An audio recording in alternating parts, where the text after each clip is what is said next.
하박국서 3장 16절에서 18절 말씀. 내가 들었으므로 내 창자가 흔들렸고 그 목소리로 말미암아 내 입술이 떨렸도다. 무리가 우리를 치러 올라오는 환난 날을 내가 기다림으로 썩이는 것이 내 뼈에 들어왔으며 내 몸은 내 처소에서 떨리는도다. 비록 무화과 나무가 무성하지 못하며 포도나무에 열매가 없으며 감람나무에 소출이 없으며 밭에 먹을 것이 없으며 우리의 양이 없으며 외양간에 소가 없을지라도 나는 여호와로 말미암아 즐거워하며 나의 구원의 하나님으로 말미암아 기뻐하리이다. 아멘. 할렐루야. 우리 옆에 분들과 이 시간에는 이렇게 인사하도록 합니다. 어떤 상황에도 감사하며 사세요 하고 인사하도록 합니다. 어떤 상황에도 감사하며 사세요. 저는 감사에 대해서 생각하면서 이런 질문을 한번 던져봤습니다. 부모는 자식이 어떨 때 더 주고 싶나? 과연 내가 부모로서 자식이 어떨 때 더 많은 것을 주고 싶을까? 아무리 자기 자신의 배가 아파 낳은 자식이라 할지라도 내 마음에 100% 다 드는 자식은 없을 거예요.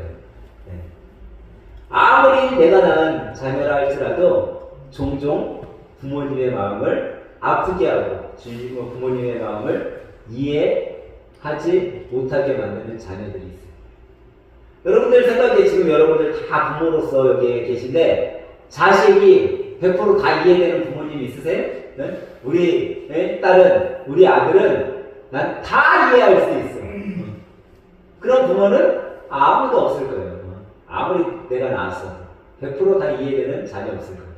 그러면 또 바꿔서 100%다 부모를 이해하는 자식은 있을까요? 없을까요?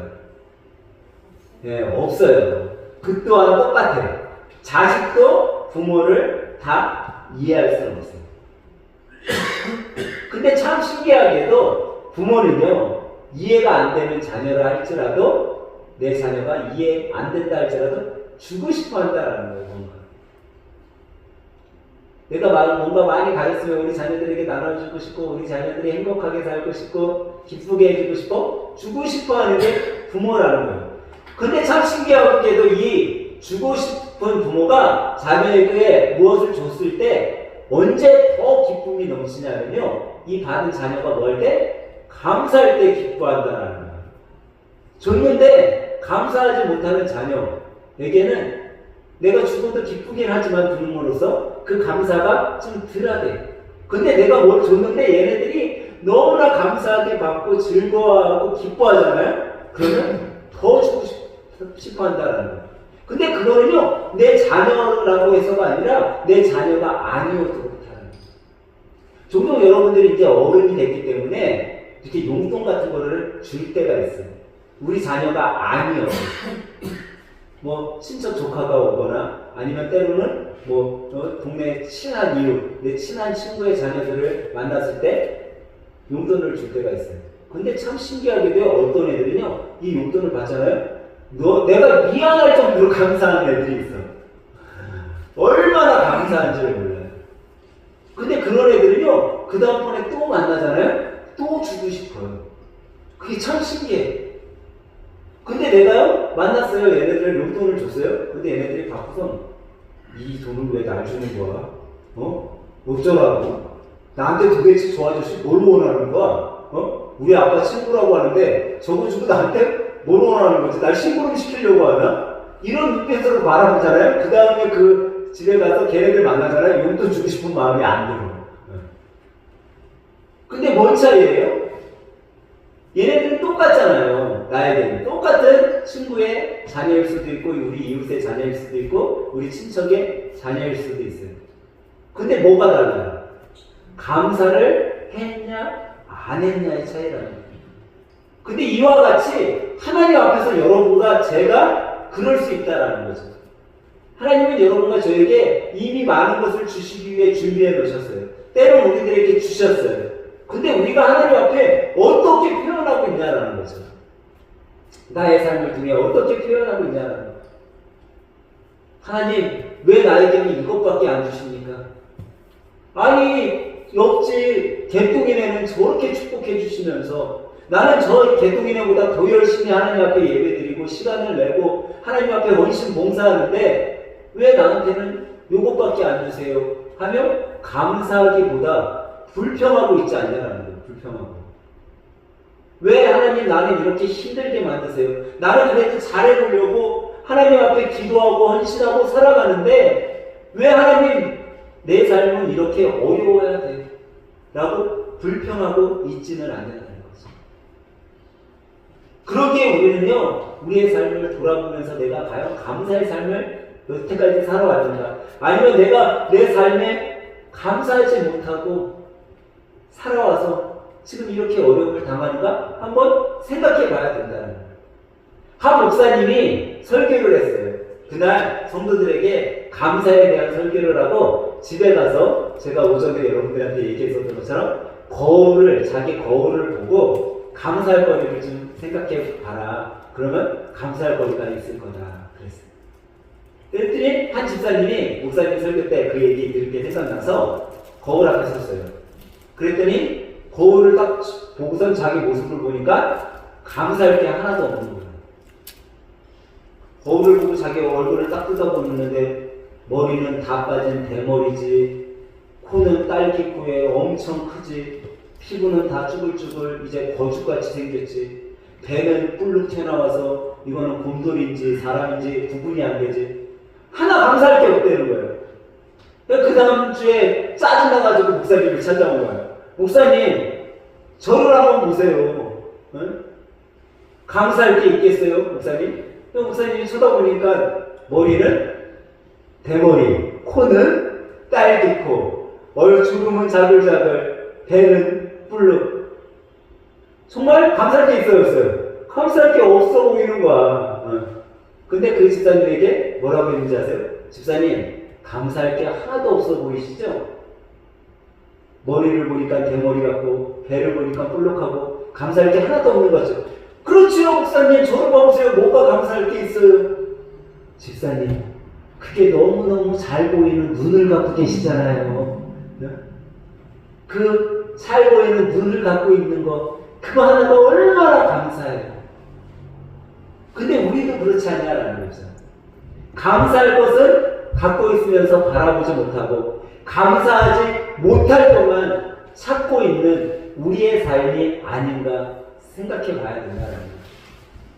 제가 오전에 그런 말씀을 드렸어요. 사람들 얼굴을 보면 이 사람이 감사의 삶을 살고 있냐, 살아가고 있는지, 아니면 불평과 원망 속에 살아가고 있는 사람인지 금방 알 수가 있다고 했어요.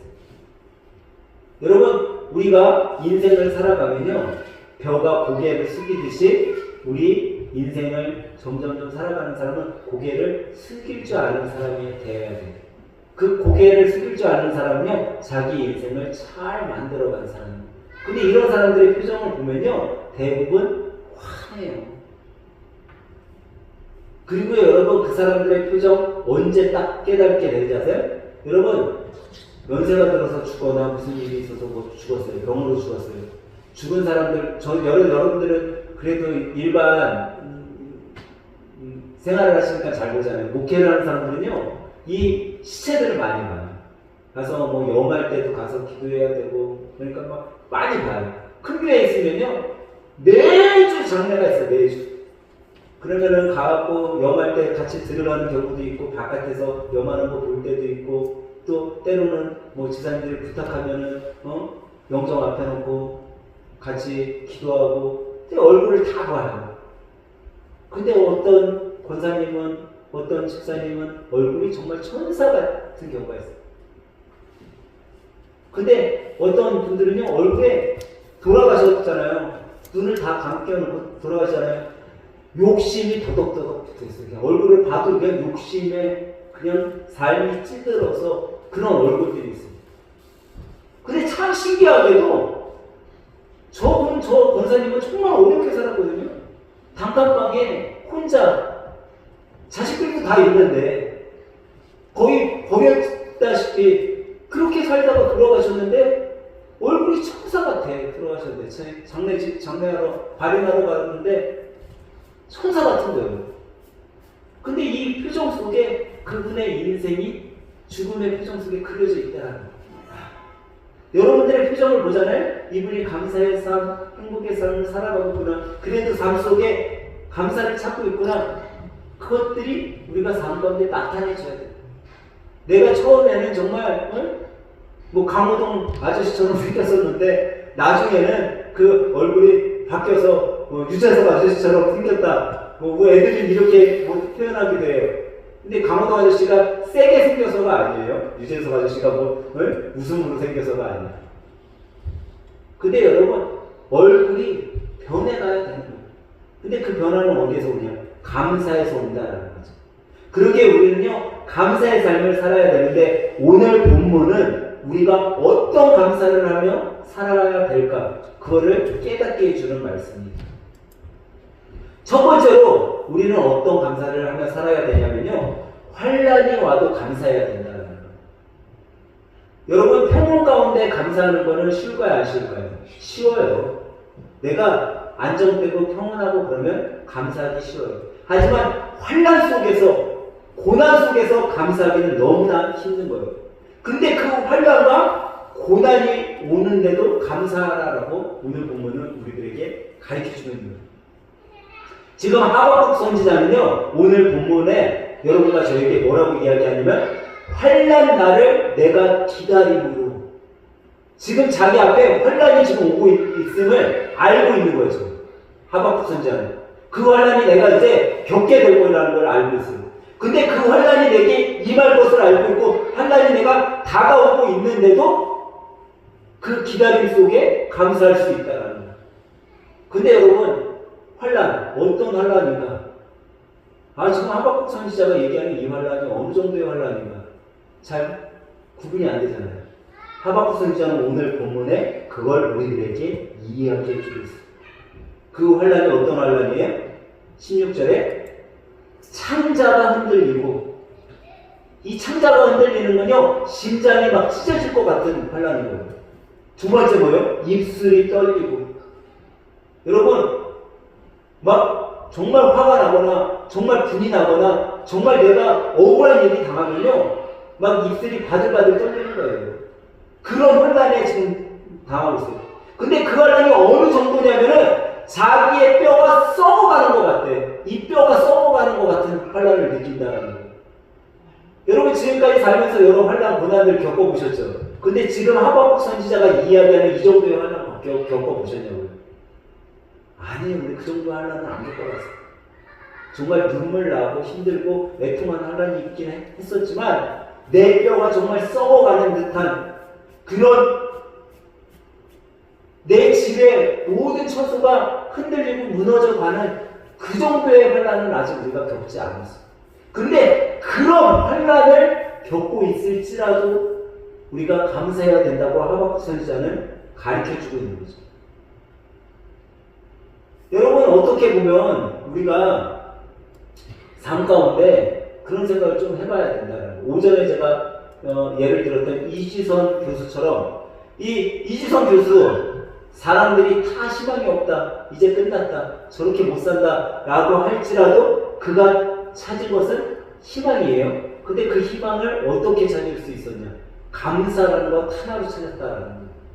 그러면 내 삶에 어떤 환난이 온다 할지라도 여러분과 저도 감사만 한다면 우리는 이겨낼 수 있다는 거예요. 저는 오늘 예배드리는 우리 하늘생 가족들이 감사를 통해서 나의 삶에 어떤 환난이 온다 할지라도 이겨낼 수 있기를 주님의 이름으로 간절히 축원합니다. 그러면 두 번째로 우리가 어떤 감사의 삶을 살아야 되나요? 첫 번째는 환난이 와도 감사해야 되는 거예요. 두 번째는 아무것도 없다 할지라도 감사해야 된다는 거예요. 아무것도 없다 할지라도. 여러분 정말 어려운 것이요. 아무것도 드릴 것 없는 나 자신. 정말 쓸데없는 것 같은 내 자신. 그런 자신의 삶을 살아가고 있는데 어떻게 감사할 수 있냐는 거죠. 그런데도 지금 하박국 선지자는 너가 아무것도 없는 것 같고 정말 너의 상황이 나라고 떨어진 것 같다 할지라도 감사할 게 있다라는 거예요. 감사할 게. 근데 저는요 그런 경험을 저 또한 했어요. 제가 사실 초반 전도사 사역할 때요 신학교에서 같은 동기들 동후배들이 야 권용이 쟤는 진짜 잘 나가는 전도사야. 선후배들도 저 선배 저 후배 쟤는 진짜 야 나중에 쟤는 정말 잘 나가는 목회자가 될 거야. 그러면서 제가 이제 목사 안수를 받고 사역할 때도 제가 스펙을 쌓아가면서 야 내가 1타 강사는 못 돼도 1타 목사는 돼야지. 그런 마음으로 목회를 시작했어요. 근데 그때 제가 잘 나갈 때, 잘 나가는 전도사, 잘 나가는 목사라고 했을 때 제가 하나님 앞에 감사했을까요? 안 했을까요? 감사했어요. 잘 나가니까 하나님이 나에게 축복해 주시는 것 같으니까 감사할 수밖에 없죠. 정말 감사했어요. 근데 어느 순간 제 삶에 어려움이 닥치기 시작했어요. 어려움이 딱 왔을 때 감사가 안 나오는 거예요. 어려운 상황, 환란 아무것도 없으니까요 하나님 앞에 감사할 거리가 없는 거예요. 근데 그때 제가 그래도 손 놓지 않은 게 뭐냐면 기도 생활이었어요. 어려울 때 멀리 가지도 못하죠. 그냥 새벽에 일어나면 제일 가까운 집에 앞에 있는 상가에 있는 새벽에 가면 나하고 목사님하고 사모님하고 셋이서 예배드리고 기도해요. 그 교회 가서 그냥 앉아있는 거예요. 기도가 나와? 안 나와. 기도 안 나와요. 그냥 앉으면 그냥 눈물만 흘리다가 오는 거예요. 감사할 거리는 하나 없었지만 그냥 가서 기도했어요. 근데 기도하고 제가 그 시간을 묵묵히 지켜나갔더니 하나님께서 어느 순간 나의 삶에 감사의 거리들을 찾을 수 있게 해주시더라고요. 내가 이렇게 살아가고 이렇게 기도하고 있는 것만으로도 감사할 수 있는 것을 하나님께서 깨닫게 해주시는 거예요. 그러면서 제 삶이 변화되기 시작했어요. 야, 있어서 감사하는 것이 아니라 이것이 바로 없을지라도 하나님 앞에 감사할 수 있구나. 제가 설교 앞부분에 말씀드렸어요. 여러분, 부모가 자식 100% 이해하는 부모 있다고 했어요? 없다고 했어요? 없어요. 자식도 부모를 이해하는 자식 있어요? 없어요? 없어요. 여러분, 제가 저희 아버지를 이해할까요? 못 이해할까요? 내가 아버지, 목사님 이해할까요? 못 이해할까요? 이해 안 해요, 저. 이해 못 해요, 지금도. 제가 만약에 아빠의 삶을 이해하려고 들잖아요? 1년 365일 싸울 거예요, 저는. 제가 종종 아버지한테 얘기하게 해요. 아버지, 어떤 일을 할 때 좀 잘 모르시겠으면 저한테 전화를 하세요. 또 전화하고 상의하고선 일을 하세요. 라고 이야기를 해요. 근데 아버지가 전화를 해요, 안 해요? 안 해요. 지난 주말에도 이런 일이 있었어요. 제가 이제 토요일날 교회 오잖아요. 교회 와서 제일 먼저 하는 게 목양실을 한번 열어봐요. 목양실을 왜 열어보냐? 쓰레기가 너무 많기 때문에. 그러면은 목사님은 저한테 치우라는 얘기 안 해요. 근데 제가 싹 들어가서 치워요. 그래서 이번 주에도 목양실을 열었어요. 그랬더니 목양실에 장판이 쫙 깔려있는 거야. 장판 하나 쫙 앞쪽에. 맨날 힘들다고 하면서 어떻게 깔아놨는지도 신기해요. 네? 쫙 깔아놨어. 그러면 잘 깔아놨으니까 제가 기뻐하고 감사해야 되잖아요. 그때 기뻐하고 감사할 수가 없었어. 왠지 아세요? 그 장판을 제가 어디에 쓰려고? 교회 본당을 쓰려고 딱 재단에 갖고 온 거예요. 정확하게. 네? 그러면 저 장판은 본당에만 깔아야 돼. 제 생각에는. 왜? 재단에 갖고 왔으니까 만약에 저거를 자르는 순간 본당에 깔 장판이 없어지는 거예요. 근데 그거를 쫙 잘라가지고 목양실에다 쫙 넣고 의자로 다 갖다가 찌그러뜨려 늘어났어요. 그걸 딱 보니까 이건 잘했다 칭찬이 아니라 뭐예요? 화가 치밀어 오르는 거예요. 이해하려고 하면요, 당장 아버지한테 전화해서 이거 왜 그렇게 하셨냐고 막 소리칠 수밖에 없는 거예요. 근데 저는 이해를 안 해요. 왜? 이해하려고 듣는 뭐 됩니까? 싸움이 될 거 뻔히 아니다. 이해하는 순간 원성이 높아지고 싸움이 되고 그러면 좋을 게 더 그 잠깐 버리는 것보다 나쁜 게 더 많으니까. 그래서 그날은 전화 딱 해가지고 잠깐 얘기는 하나도 안 했어. 네? 어디 계세요? 뭐 하고 계세요? 그러고서 다른 얘기하고서 전화 끊었어. 그리고서 토요일날 저녁에 오셨길래 이 잠깐 여기다 쓰려고 했었던 건데 그거를 잘라놓으시면 어떡하냐고. 그러고 그냥 말았어요. 이해하려고 들면 싸움밖에 안 되고 뻔하니까. 그리고 난 다음에요. 이제 제 안에도 이제 화가 이렇게 왔을 거 아니에요. 그래서 저녁에 집에 가서 생각해봤어요. 이걸 가지고 목사님하고 싸워야 될까? 싸워가지고 좀 하지 못하게 해야 될까? 아니면 그냥 두고 그래 내가 부모님을 이해하지 않기로 하지 않았냐? 이해하지 말고 그냥 지나갈까? 근데 제 마음 한편에 그런 생각이 드는 거예요. 그런 부모님에 두고 감사할 거리를 한번 찾아보자. 그랬더니 그런 감사거리들이 있더라고요. 아무리 못난 부모라 할지라도 저보다 연배 많으신 분들이 한 이야기가 있어요. 아무리 못한 부모라 할지라도 옆에 있을 때가 뭐였다? 좋았다 그러시더라고요. 근데 그런 것 같아요. 아무리 못한 부모라 할지라도 만약에 없다면 내가 얼마나 허전하겠나. 그러니까 있는 것만으로도 감사한 거예요. 또 하나, 저렇게 늙었는데 힘이 없다고 맨날 하셔서 바깥에만 한번 나갔다 오시면 그냥 쓰러져서 누워 계시는 분이 저 장판 하나를 깔려면 책상도 들었다 놨다 소파도 들었다 놨다. 야, 그래도 그 힘이 있는 게 얼마나 감사하냐. 네? 3층까지 힘들게 올라갔다 내려갔다 할 수 있는 힘만 있는 것만으로도 얼마나 감사하냐. 그렇지 않으면 병원에 가셔서 누워있어야 되는데 그것만으로도 감사하지 않냐. 그런 생각이 막 드는 거예요. 그러니까 감사할 거리가 오히려 하나, 둘 생기더라고요. 근데 이 감사할 거리를 찾으니까요, 참 신기하게도 그 전에 이해 안 하고자 했었던, 이해하고 싶지도 않아갖고 화가 올라왔었잖아요. 근데 그 화가 사그러드는 거예요. 없어지는 거예요. 신기하게. 감사를 했더니 사그러드는 거예요. 이게 화가 사그러들지 않으면 어떤지 아세요, 여러분? 화가 쭉 올라와서 나중에 분명히 싸워요. 분명히 삶에 어려움이 와요. 근데 이게 없어지니까요, 목사님을 그날 저녁에 봤는데도 화 안 내게 되더라고요. 그 다음날 봐도 화 안 내게 되더라고요. 근데 이해하려고 했으면요, 계속 싸웠을 거예요. 이해될 일이 없어, 나는. 목사님이 저 장판을 왜 깐다, 우리는 교회 여기 본당에 여러분, 만약에 장판을 깐다고 그러면 왜 깔까요? 깨끗해 보이려고, 지저분하지 않기 위해서. 목사님은 저희 복양실에 장판을 왜 깐지 아세요? 신발 벗고 들어가시려고. 그 젊은 사람들은요, 이게 이해가 안 되는 거예요. 이해하려고. 아니, 목양실에 왜 신발을 신고 들어가야지, 신발을 벗고 들어가려고 거기다 장판을 왜 까냐고. 이해가 할 수 없죠. 근데 이해를 안 하니까 감사가 갑자기 나오고, 감사하니까 화가 사그라드는 거예요.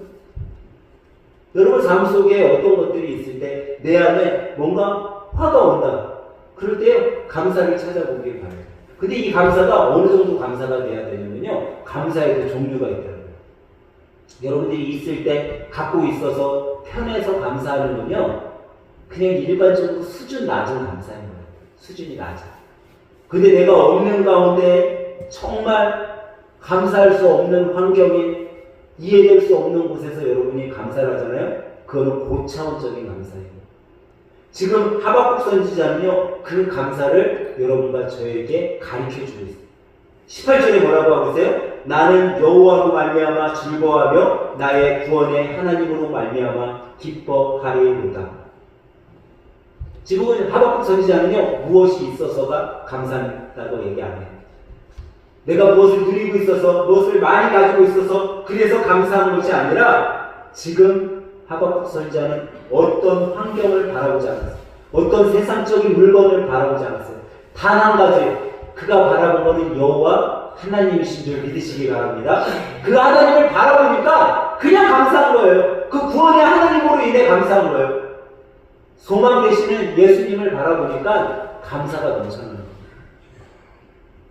여러분 삶 속에 혹시 어려움이 있고 환난이 있고 아픔이 있다 할지라도 여러분 그것을 바라보지 말고 주님을 바라보시길 주님의 이름으로 간절히 축원합니다. 그러면 우리는 어떤 감사를 할 수 있어요? 환난이 와도 감사할 수 있는 거예요.